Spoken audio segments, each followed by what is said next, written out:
and serene Christian. How to be really spiritual. Ang pamagat po ng pag-aaral natin ngayon, Get Personal with Jesus. Gawing personal ang relasyon at pakikitungo sa Panginoong Jesus. Aming Ama sa Langit, kami nagpapasalamat po sa tinatamasa naming kalusugan. Salamat po sapagkat kami ay malaya na nakapagtipon-tipon. Salamat po, Panginoon, sapagkat kayo ay liwanag, kayo ang aming lakas, kayo ang aming buhay. Mangusap po kayo sa amin, turuan nyo kami ng isang personal na relasyon sa inyo. Ipakita nyo sa amin ang dapat naming makita. At nawa, Panginoon, madagdagan man ang aming karunungan, magamit ito upang malapit kami sa inyo, upang lalo kami maging kawangis ng iyong anak na si Jesus, at lalo naman kami maging kalugod-lugod sa inyo. Bless us. Speak, O Father. Speak to your people. Lead us unto greater godliness. In the name of your Son, Jesus, we reject, rebuke, and drive away any presence of evil, and we frustrate any malicious plan against your holy assembly. We hide in the shadow of your love and protection, and we seek your light. Let your light shine upon us. In the name of Jesus, our Savior, we pray. Get personal with Jesus. Bakit po marami mga karanasan ng mga tao na religious experience, pero walang spiritual experience na kasama? Not everybody who goes to church actually gets a private audience with the Lord. Hindi ko mo ang isang tao ay relihiyoso o matagal nang may relihiyon sa kanyang buhay ay espiritual at banal na nga siya. What are the two modes of relating with God among many other spiritual modes? One of that is what we really see all the time, which is corporate. The corporate mode of relating with God. It is through the church or the assembly, through the congregation, through the fellowship. Meron po tayong pakikitungo sa Diyos na ginagawa natin bilang isang grupo, isang assembly, isang pangkat, isang iglesia. At ito po ay kilala at nakilalang lalo na ng mga naunang Kristiyano sa atin. Matapos ang Panginoon ay bumalik sa langit at naiwan ng mga mananampalataya na nangangapa kung ano ang kanilang gagawin, sila ay laging nagsama-sama. Acts chapter 2 verses 42 to 47. They devoted themselves to the apostles' teaching and to the fellowship, to the breaking of bread and to prayer. Everyone was filled with awe, and many wonders and miraculous signs were done by the apostles. All the believers were together and had everything in common. Selling their possessions and goods, they gave to everyone as he had need. Every day they continued to meet together in the temple courts. They broke bread in their homes and ate together with glad and sincere hearts, praising God and enjoying the favor of all the people. And the Lord added to their number daily those who were being saved. Ito po ang report sa buhay ng mga unang Kristiyano. Dapat po nating tandaan na bago naging uso ang Kristyanismo, ang relihiyon sa Israel ay yung tinatawag nating Judaism. At ang Judaism ay mayroon po yan na isang main component na corporate worship. Ang mga tao ay nakikita-kita sa templo, sabay-sabay nilang ginagawa ang mga dapat nilang gawin, ang kanilang mga ritual, kung ano-ano pa. At nasanay doon ang mga Israelita, kaya nung naging Kristiyano sila, ipinagpatuloy nila yon, subalit ngayon mas personal. Sapagkat hindi sila ang official religion at that time, in fact, they were considered a cult at that time, so they were meeting in people's homes. Pero patuloy yung kanilang corporate experience, that they would worship together, pray together. In fact, there was group learning, there was group meals even, there was a lot of group prayer, and the Lord would descend upon them and miraculous things would happen in the whole presence of everybody. There was communal life. In other words, communal religion of Judaism was brought in a more personal but nevertheless still a communal way by the new Christians. Natural, ito po ang reaction nila sa event because naging outsider sila from just practitioners of the old religion. Nagkaroon sila ng bagong experience, nagkaroon sila ng hatatawag niyong born-again experience, nagkaroon sila ng bagong experience sa Diyos, pananaw, kaya sila ay itinuring ng mga taga-dating relihiyon na outsiders. Maituturing pa sila siguro mga rebelde, mga gumagawa ng iba na namang uri ng relihiyon. Kaya ang kanilang ginawa ay nagsama-sama because they found comfort in each other's presence. Because there was a lot of threat and persecution, alienation from their old friends, from people who remained in their old religion. So there was separation. They gave strength to each other, and they drew strength from each other. And miracles were done in the assembly. These miracles were the result of their unity, and at the same time, these miracles encouraged further unity. So ang una pong nakilala nila na uri ng pananalig na ganito ay yung maraming kasama. Kaya sabi sa Hebrews 10:25, let us not give up meeting together, as some are in the habit of doing, but let us encourage one another. So the fellowship was meant to accomplish, among other things, encouragement for one another. Pero meron pa pong isang uri ng paglagong espiritual, at yun ang nais nating bigyan ng pansin ngayon. That aside from the corporate experience and the corporate activities, it is important for us to get personal with Jesus and to have a personal religion, a personal practice and development of spirituality. It is something that is between you and the Lord alone. Na hindi mo kailangan at dapat wala ng speaker, Bible study leader, walang usheret, walang mga kung ano-anong mga musician and singers and dancers, because it's between you and God. It is, and it must be prioritized alongside with corporate religious experience. And the Lord Jesus taught and modeled a very personal relationship with God. Mga kapatid, ito pong isang uri ng paglago ng Kristiyano na madalas ay napapabayaan. Halatang-halata pag napapabayaan natin yung corporate or group experience. Absent ka sa church, alam. May mga churches, nasa bulletin board yung pangalan mo, pag absent ka, tatawagan ka na agad, pupuntahan ka na, ba't ka absent? Alam na alam, kitang-kita. So pag nagpabaya ka dun sa yung corporate aspect of your faith, halata. Pero meron pong pagpapabaya na hindi laging nahahalata, yun ay ang personal practice of your faith. A very personal one. Kasi walang magche-check sa'yo eh. Kayo lang ng Diyos ang nag-uusap. Pero napakahalaga po nito. In fact, the Lord Jesus Christ taught about personal prayer. Very importantly, the Lord modeled it. Matthew 14:22-23, among other verses that talk about the same thing. Immediately, Jesus made the disciples get into the boat and go on ahead of him to the other side while he dismissed the crowd.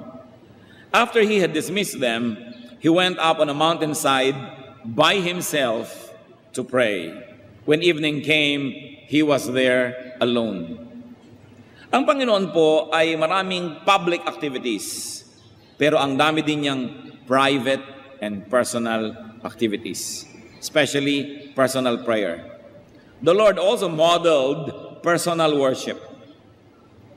Mark 14:35-36. Going a little farther, he fell to the ground and prayed, Abba, Father. And he said, so on and so forth.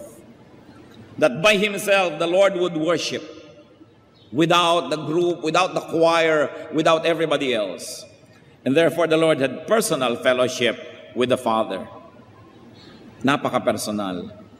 And there was also, obviously, personal study of and reflection on the Word. As we can glean in Luke 2:46-47, nung ang batang Jesus, 12 years old, talked with the scholars at the temple. After 3 days, they, meaning Mary and Joseph, found him in the temple courts, sitting among the teachers, listening to them and asking them questions. Everyone who heard him was amazed at his understanding and his answers. If that body of scholars was to symbolize the Word of God, the known and written Word of God, he was there alone studying such words through these men. Meron siyang pag-aaral na mag-isa, at marahil hindi lang yon, nagbabasa rin siya ng mga scripture mag-isa. The Lord also practiced personal fasting. Hindi ko malaman ngayon kung bakit hindi na makapag-fast ang mga churches, kung hindi grupo, kung hindi ang dami-dami, tambak-tambak, sabay-sabay magpa-fast. But the Lord fasted privately. Luke 4:1-2, Jesus, full of the Holy Spirit, was led by the Spirit in the desert, where for 40 days he was tempted by the devil. he ate nothing during those days. The Lord also encouraged and taught about personal charities and good works. Matthew 6:3-4. But when you give to the needy, do not let your left hand know what your right hand is doing, so that your giving may be in secret. Then your Father who sees what is done in secret will reward you. Sabi niya, when you pray, go into your room. Pray by yourself. When you do good things, do it alone. It doesn't mean that we're not going to pray together with other people and other believers, that we're not going to do good things in a team, but it is important to realize that part of our growth is hinged on our personal practice of the faith. Therefore, the Lord had a very personal religion and spirituality, one that even challenged the establishment and public morality. Sa sobrang development po ng personal spirituality ng Panginoon, meron siyang mga paninindigan na salungat pa nga doon sa panunindigan ng templo at sa itinuturo ng relihiyon o ng establishment. Kaya sabi niya sa Matthew 5:27-28, you have heard that it was said, do not commit adultery. Yun ay itinuturo ng temple. But I tell you that anyone who looks at a woman lustfully has already committed adultery with her in his heart. So it was a very personal spirituality that one can actually commit rape and adultery alone. Because when it happens inside your heart, it's very private and personal. It has already happened and done damage to your spirit. Very personal. Matthew 5:38-39. You have heard that it was said, eye for eye and tooth for tooth. But I tell you, do not resist an evil person. If someone strikes you on the right cheek, turn to him the other also. The official stand of the temple was eye for eye, tooth for tooth. Pero sabi niya, hindi yon. Dapat ganito. Tinanggalan ka na ng balabal, gusto mo ibigay mo pa yung kamiseta mo. Kung gusto mong tunay na maging makadiyos. In Matthew 5:43-44, you have heard that it was said, love your neighbor and hate your enemy. But I tell you, love your enemies and pray for those who persecute you. Because of his spiritual practice and because of his very personal spirituality, he was able to transcend and go beyond the religious modes and the religious standards of the day. Kung lagi lang po tayong kasama ng kongregasyon, lagi lang tayong kasama ng grupo, kung merong moral standard yung grupo na yon, maaaring yun na maging stand natin at maaaring hindi na tayo makalampas pa doon. But because the Lord practiced very private spirituality, He was able to transcend that which only the group could reach as a group. Nalampasan niya pa. Sabi niya dati, sinasabing bawal makipagmangalon niya, pero tingnan mo pa lang nang may paghahangad, nangalon niya ka na sa loob ng iyong puso. It was very personal. Therefore, the Lord was able to practice personal morality. If we're going to base our morality only on what the crowd, what the throngs, or what the mob requires, it is possible that you will not go deeper. Hanggang doon lang yung hinihingi ng mga tao. Sa atin pong case, and basing it on the model and teachings of the Lord, how can we get personal with Jesus, with God? Kasabay at lampas sa ating corporate religiosity and spirituality, how can we be personal? Certainly we should develop, strengthen, pursue, and maintain personal prayer life tulad ng Panginoon. Umaattend po siguro kayo ng prayer meetings. Siguro pag sa ating program, yumuko po tayo at manalangin. Nakikiyuko tayo at nananalangin dahil yan ang ginagawa ng lahat. Pero nananalangin pa ba kayo kung mag-isa na lang? Kumusta? Sabi ng Panginoon sa Matthew 6:6, when you pray, go into your room, close the door, and pray to your Father who is unseen. Then your Father who sees what is done in secret will reward you. Napakasarap naman kung ikay magulang, bigla mong binuksan ang kwarto ng iyong anak at nabisto mo na ang ginagawa ng iyong anak in secret ay nananalangin. Pero kung biglang pinatay ang computer, biglang inilipat ang isang buton dahil meron palang pinupuntahan siyang hindi dapat puntahan dyan sa internet, yun ang ginagawa in secret. Ang ginagawa pala pag nakasara ang kwarto, nanonood ng kung ano-anong video hindi dapat panoorin, nagbabasa ng hindi dapat basahin, yun pala ang ginagawa in secret. Pero ang sabi ng Panginoon, when you want to pray, go into your room and pray in secret. Of course, this is a reaction to the exaggerated attention that the Israelites have given to public exercise of spirituality.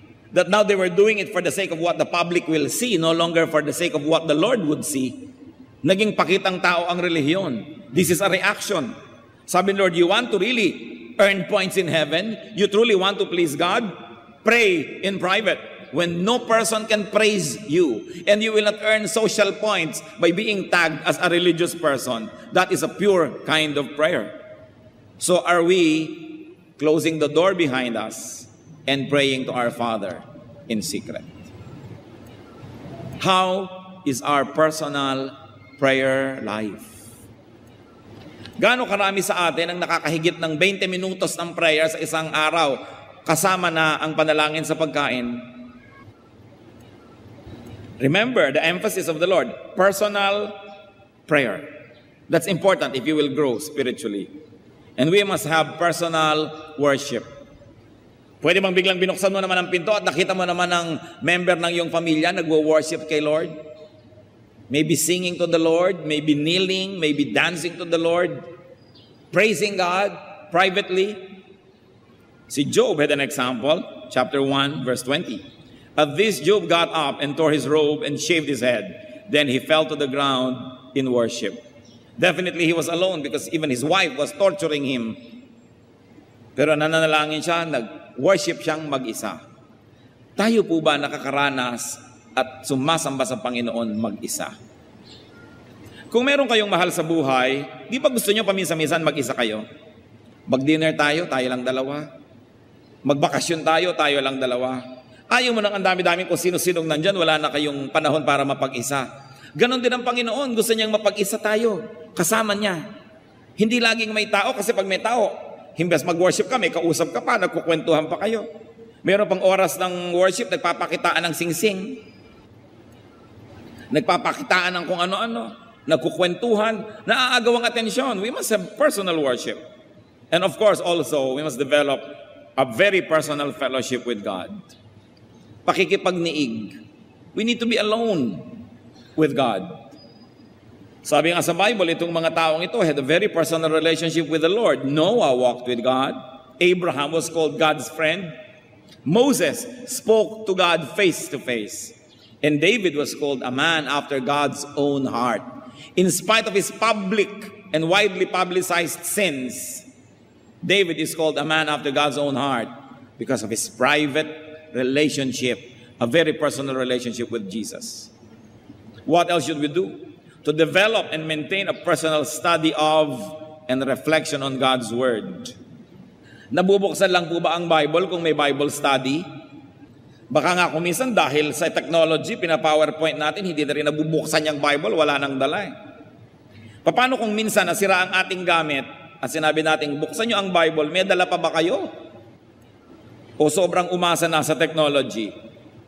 Kaya yung mga iba, pagka magba-Bible study, pag binuksan mo yung Biblia, dikit-dikit ang mga pahina. Hindi man lang kasi nabubulat-lat ang Bibliang ito.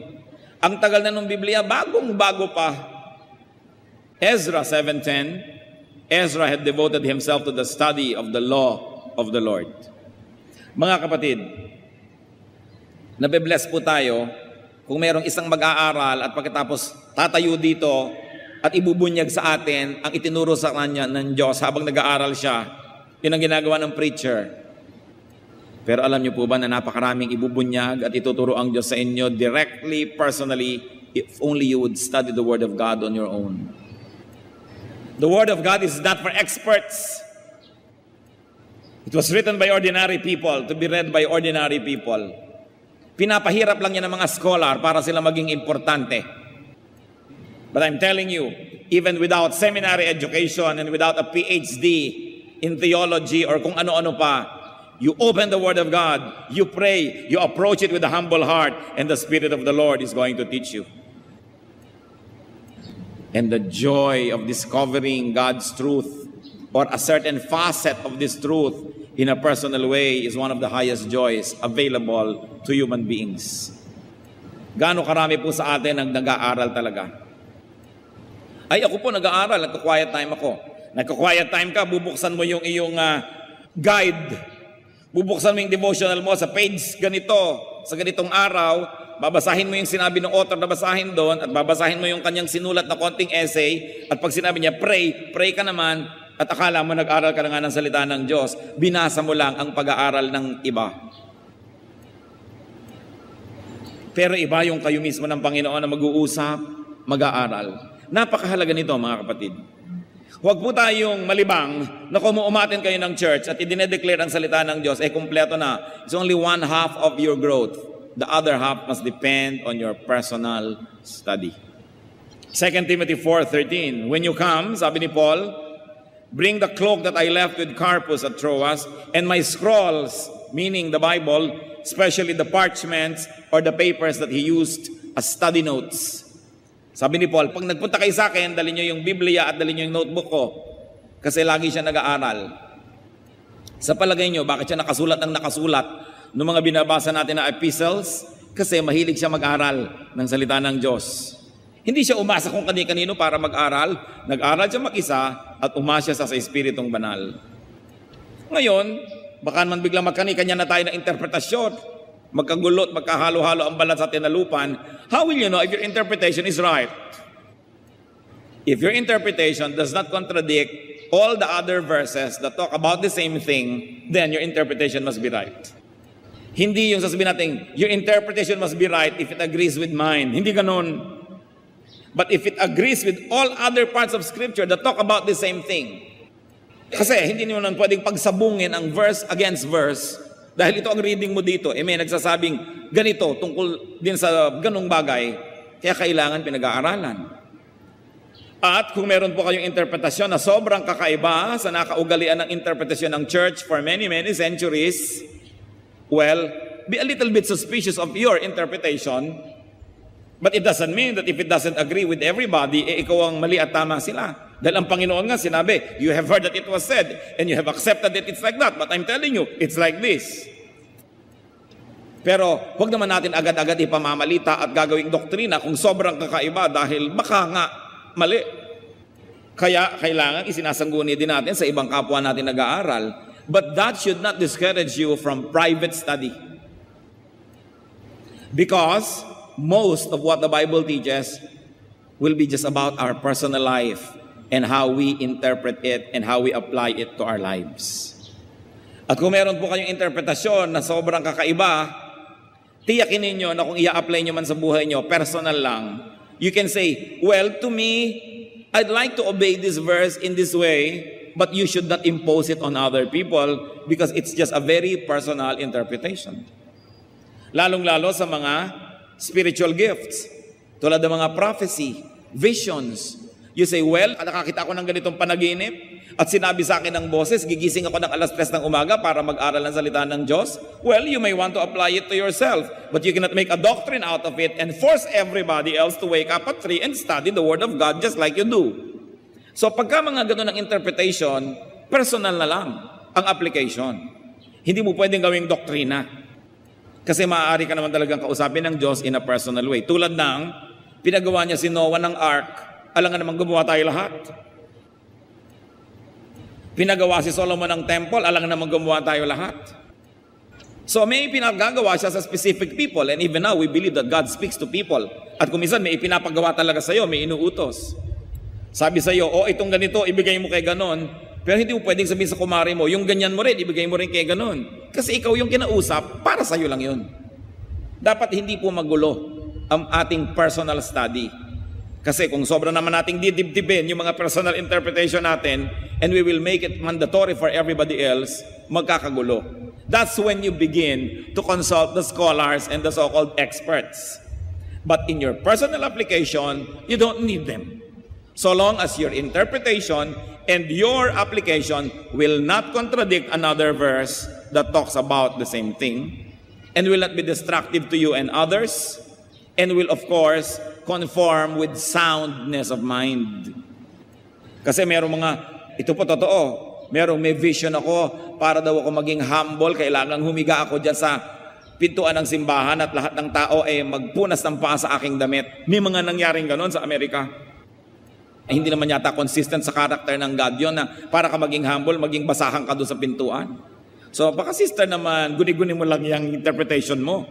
Kasi it goes against sound judgment. It goes against all logic that God would like to debase you and your personality just because God is teaching you to be humble. But don't let these issues prevent you from your personal study and reflection of God's Word. Also, we must practice personal fasting. When you are convinced and when your conscience tells you to, I cannot say, mag-fast ka. Kasi kung hindi naman tausa yung puso, baliwala rin yun. Pero anong sabi ni Lord tungkol sa fasting? Matthew 6:16-18. When you fast, do not look somber as the hypocrites do, for they disfigure their faces to show men they are fasting. I tell you the truth, they have received their full reward. Pag napuri siya ng tao dahil nagfa-fast, yun na ang reward niya, yung puri ng tao. But when you fast, put oil on your head and wash your face, so that it will not be obvious to men that you are fasting, but only to your Father who is unseen. And your Father who sees what is done in secret will reward you. So a very personal fast.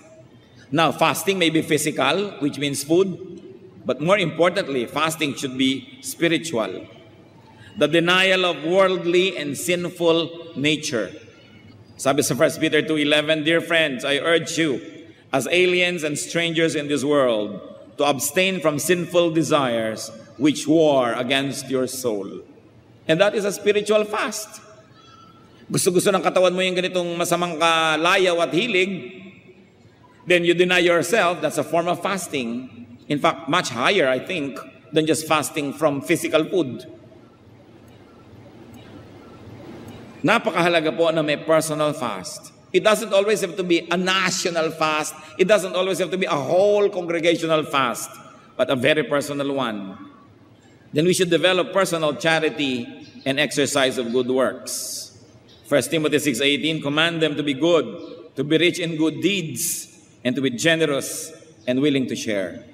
When people share, when they do good things to the weak, to the needy, to the destitute, to the poor, there is a miracle that happens in their hearts, that their spirituality gets to be more sensitive, it gets developed, and you evolve spiritually. It is a result of obedience to the Lord in doing good works. We've got to develop and practice personal religion, personal spirituality. James 1:27 is very explicit. Religion that God our Father accepts as pure and faultless is this: to look after orphans and widows in their distress, and to keep oneself from being polluted by the world. Pag meron po tayong taong nasabing, yan relihiyoso, ang tanong, meron ba siyang charities? Siyempre, the orphans and widows here are representatives of a certain class of people. People who are disempowered, people who are marginalized, people who are weak and cannot defend themselves. So any person who says, I'm spiritual, I'm Christian, tanong, meron ka bang ginagawang kabutihan para sa mga kapuspalad? At kung sasabihin, ako nga kapuspalad, ako dapat gawa ng mabuti, surely you will be able to find someone who is weaker and poorer than you are. There will always be the richer and the poorer person, the stronger and the weaker one, no matter what your station in life is. So do you have charities? Kasi ito daw pala yung pure religion. Hindi yung fasting, hindi yung pagsali sa mga grand religious activities, kundi yung personal and quiet work for the needy, for the weak, for the destitute. And to keep oneself, personal, from being polluted by the world. Yung naninindigan ka na hindi ka marumihan ng sanlibutan, maging malinis ang iyong espiritu lagi na, personally, that is religion that is undefiled before God. And if we did all that, we will be able to develop personal morality. Yung very personal, sometimes it is even against what the group considers acceptable and beyond what the group says to be right. So Genesis 39, 6-10, we witness Joseph, a very young man, a very healthy, athletic, handsome young man, being seduced by what must have been a very beautiful woman. Now Joseph was well built and handsome. And after a while, his master's wife took notice of Joseph and said, "Come to bed with me." Joseph was the master slave in the house of this Egyptian officer. And you know, Egyptian women, especially if there were wives of officers, they were always perfumed and manicured and pedicured and coiffed and beautified. Malayong-malayo pa lang, amoy lotus na sa dami ng pabango. But he refused. "With me in charge," he told her, "my master does not concern himself with anything in the house. Everything he owns, he has entrusted to my care. How then could I do such a wicked thing and sin against who? God." And though she spoke to Joseph day after day, he refused to go to bed with her or even be with her. Yan ang personal morality. How many of us will still be very highly moral if we were alone? Pag hindi mo nakasama si brother, si sister, si pastor, si elder, at tapos may nang-aakit pa sa'yo with the promise of secrecy because they were already inside the same house. And he practiced a very personal morality. Ito po mga kapatid ang dapat natin marating. At nangyayari lang ito with private practice of our faith.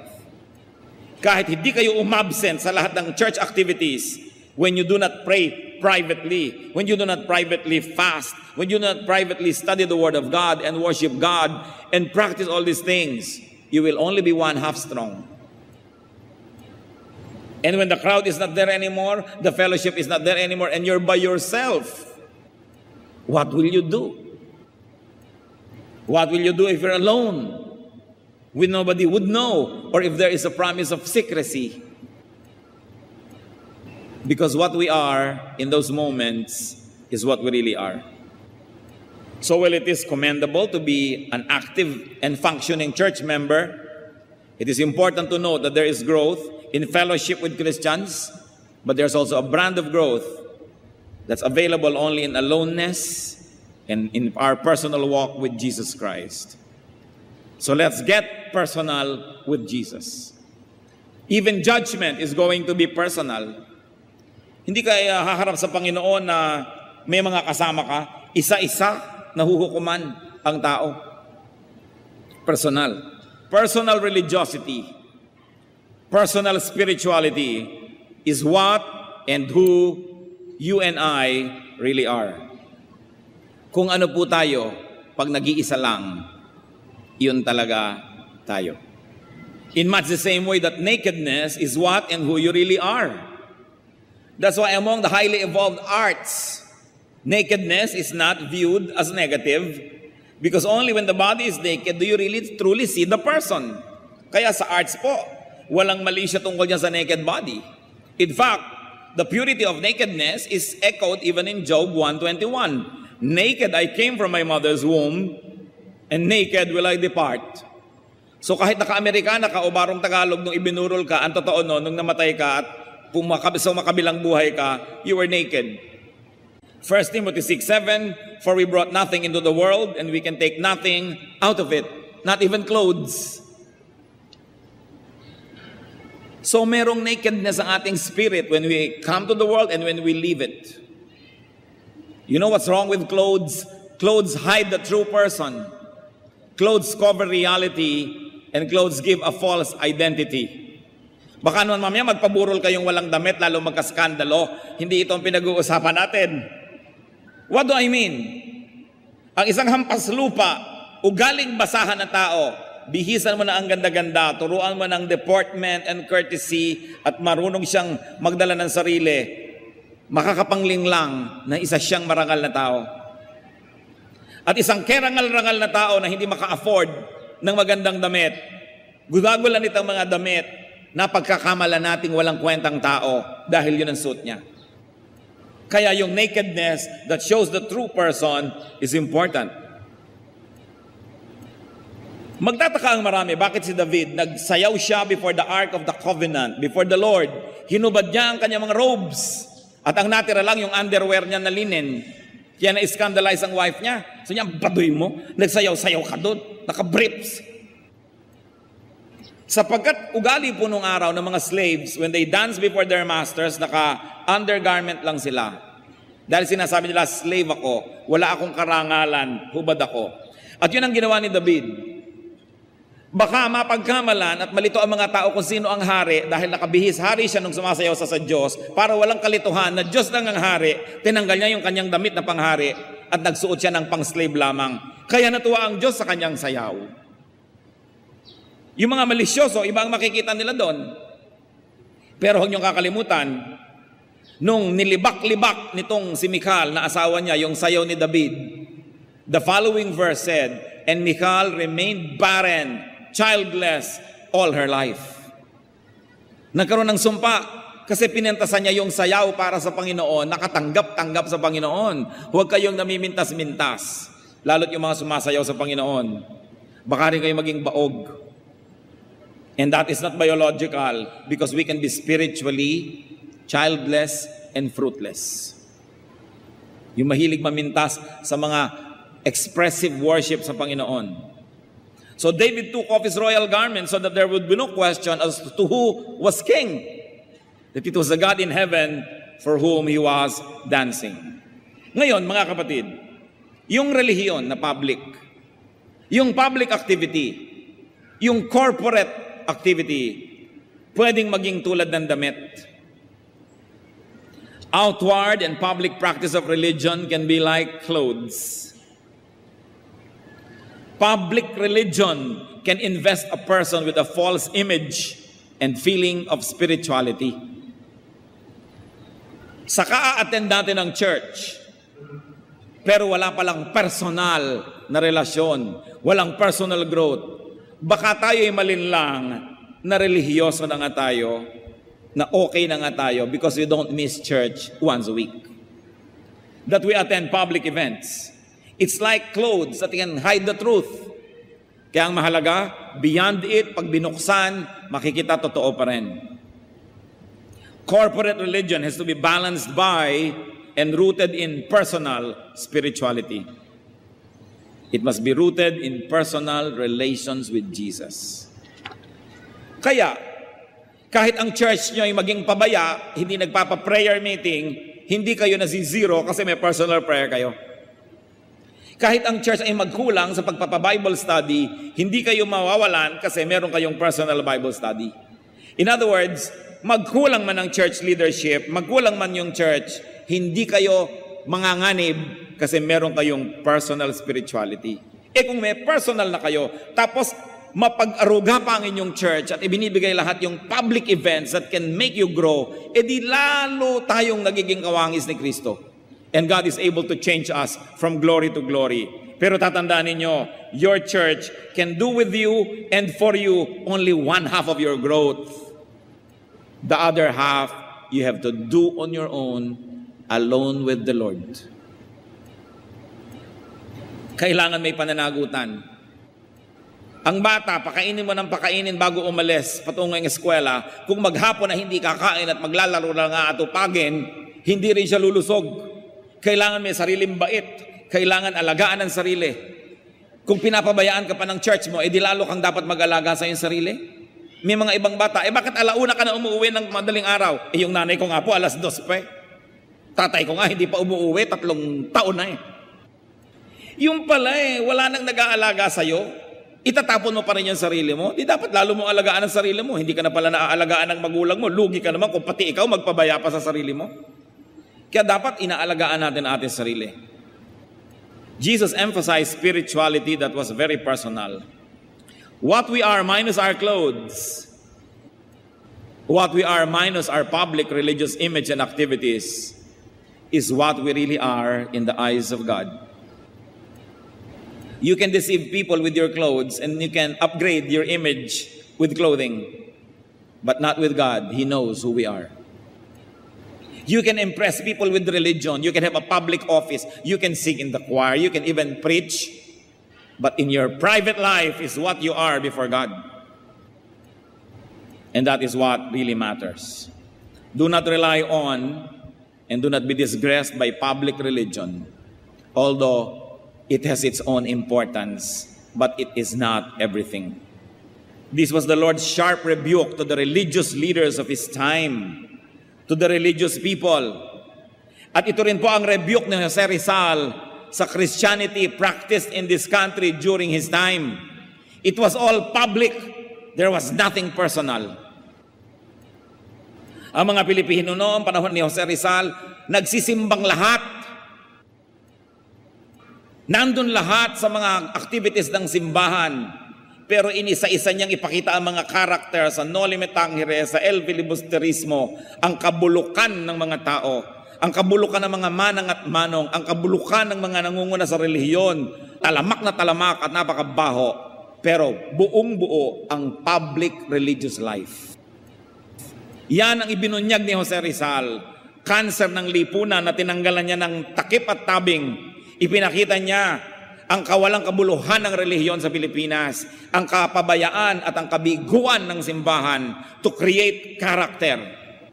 Na yung pinakamadadasalin, sila ang pinakamapang-api sa kanilang mga katulong, sa kanilang mga nasasakupan, dinadaya pati ang kanilang mga utusan sa bahay, na ang mga pinakamalaking mag-ambag sa simbahan, pinakamarami mga bisyo, at yun mismong nangunguna sa relihiyon, ang pinakamaraming kasalanan.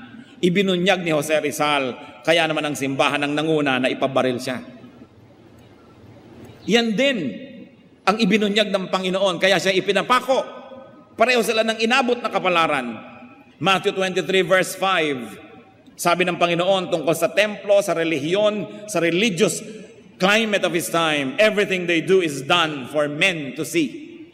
Panglabas, pakitang tao. Mark 12:38-40, as He taught, Jesus said, "Watch out for the teachers of the law. They like to walk around in flowing robes and be greeted in the marketplaces and have the most important seats in the synagogues and in the places of honor at banquets. They devour widows' houses and for a show make lengthy prayers. Such men will be punished most severely." Nakita niyo po ang salita ng Panginoon, pinakamasasakit, mahahapdi, laban sa mga relihiyoso. Sabi, higit na maparurusahan ng mga ito kaysa doon sa mga common criminals. Religious leaders na pinagsasamantalahan ng mga balo, mapagpanggap at mapagkunwari sa kanilang mga mahahabang mga dasal. Subalit ang loob ay bulok.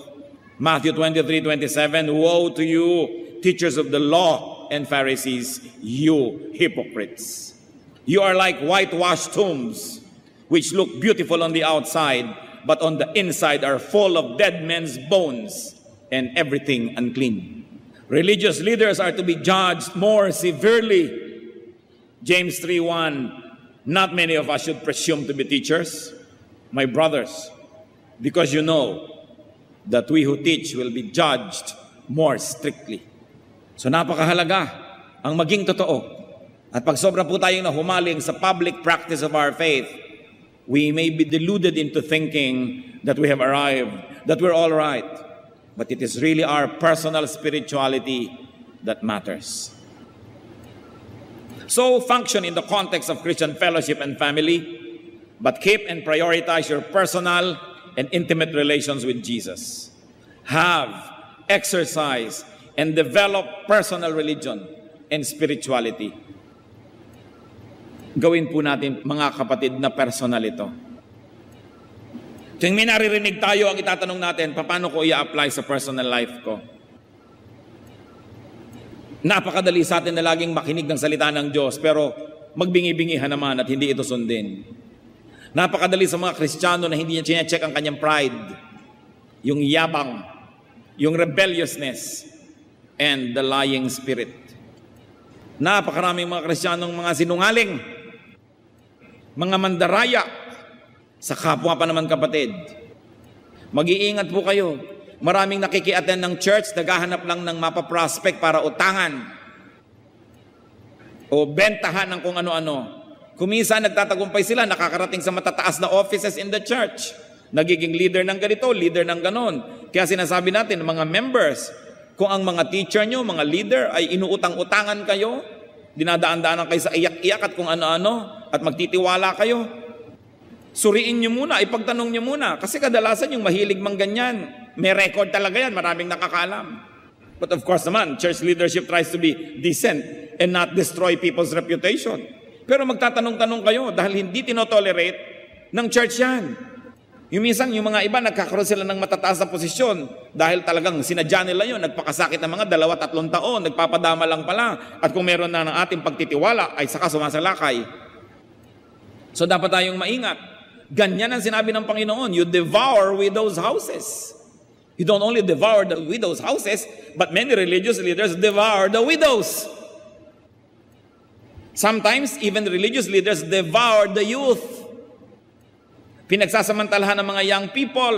Kunwari ay magre-retreat, magka-camp, kunwari ay may overnight fellowship. Yun pala, sinasalakay at pinagsasamantalahan ng innocence ng mga kabataan. Susuriin nyo lalong-lalo ang mga youth leaders na ipagtitiwalaan nyo ng inyong mga anak na mga inosente. Sapagkat, ang sabi sa Bible, there are wolves dressed as lambs who are mingling with the people of God.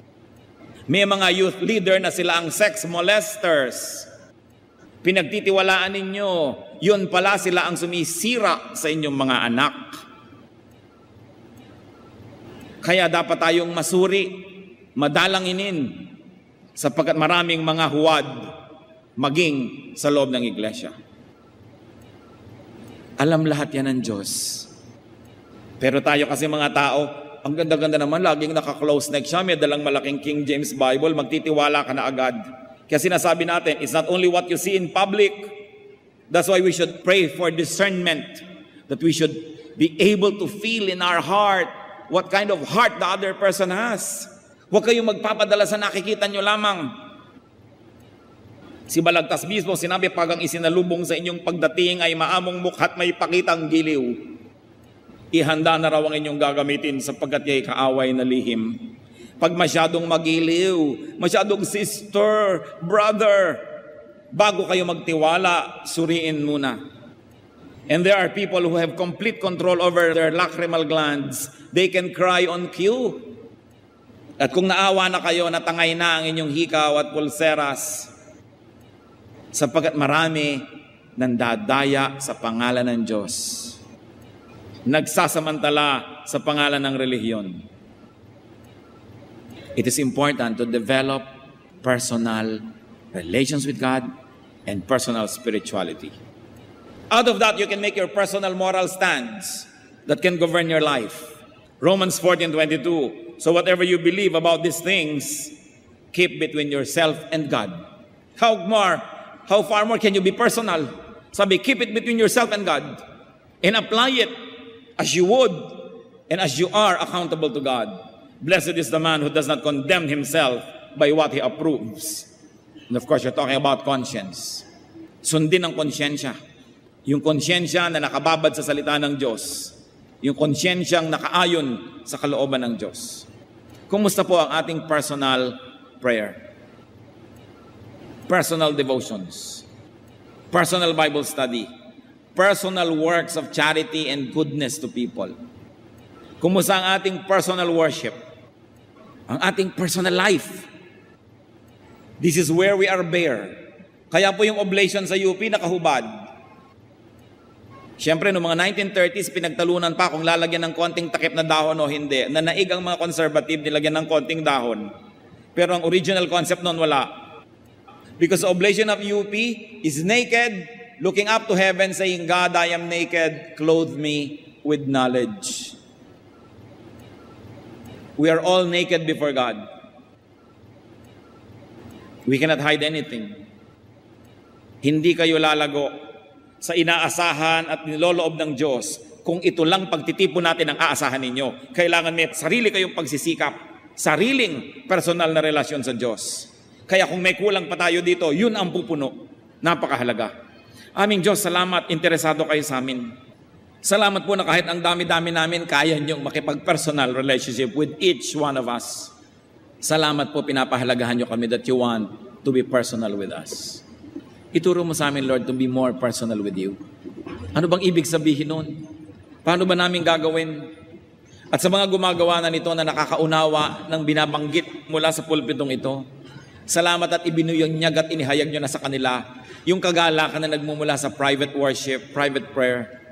Nawa kung meron pang hindi nakakaunawa nito, Panginoon, hindi pa gumagawa, maging hamon ng sandaling ito upang ito'y simulan. Mga kapatid, manalangin tayo ng matahimik, mataimtim. If you have already discovered